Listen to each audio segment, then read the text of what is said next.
আসসালামু আলাইকুম। দেশ ও প্রবাসে, দূরে ও কাছে, যে যেখান থেকে দেখছেন সবাইকে জানাই আন্তরিক শুভেচ্ছা ও অভিনন্দন। তো আজকে মূলত আমার এই ভিডিওটা করা হচ্ছে যারা প্রান্তিকভাবে ছাগল লালন পালন করেন বা শখের বশবর্তী হয়ে ২-৪টা ছাগল লালন পালন করেন।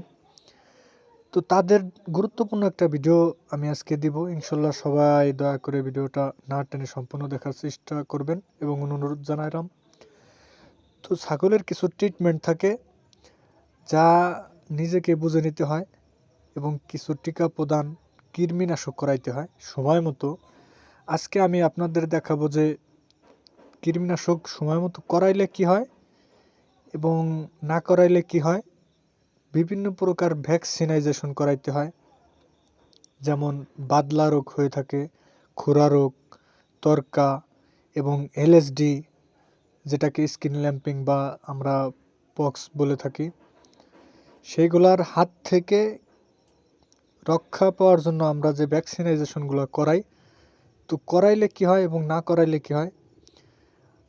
স্ক্রিনে দেখতে পাচ্ছেন যে কিছু বাচ্চা ছাগল যার বয়স 1 বছর প্লাস হয়ে গেছে, কিন্তু তাদের গ্রোথ এবং তাদের ওজন, শারীরিক গঠন আপনারা দেখলে মনে করবেন যে 3-4 মাসের বাচ্চা।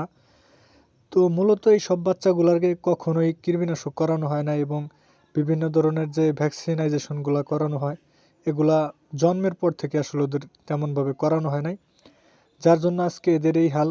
দেখেন স্ক্রিনের যে বাচ্চাটা দেখছেন, এর ঘাস ছিঁড়ে খাওয়ার মতোই এর বল নাই, শুধু পেট ভর্তি হয়ে আছে কৃমি। এবং বিভিন্ন সময়ে আরও বর্তমান শীতের সময় ঠান্ডার উপদ্রবটা খুবই বেড়ে গেছে, এজন্য আসলে এর হাল এই অবস্থায় এসে পৌঁছাইছে। তো আমরা যারা শখ করে বা টাকা উপার্জনের জন্য যেভাবেই হোক না কেন আমরা যদি এই পশুগুলা লালন পালন করে থাকি, তো আমাদের খেয়াল রাখতে হবে যে এই ভ্যাকসিনাইজেশনগুলো করাইতে। আসলে এই ভ্যাকসিনের দাম বা মূল্য তেমন বেশি একটা হয় না, তো সময় মতো না করাইলে অনেক লস হইতে হয় আপনাদের।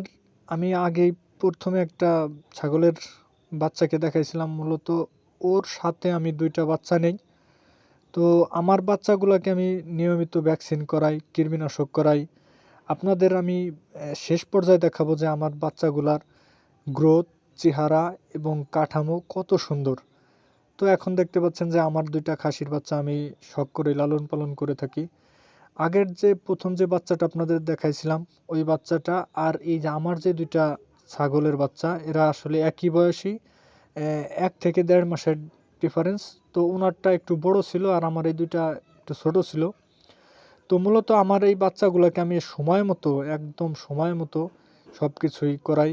এখনও কোনো দানাদার মানে ক্রিয়া করে বলতে পারি, দিব্যি খেয়ে বলতে পারি যে আমি কোনো দানাদার খাওয়াই না, শুধু ঘাস লতাপাতা। দেখেন এদের গ্লেস, এদের চোখে কোনো ময়লা নাই, কিচ্ছু নাই, এদের চেহারা অন্যরকম।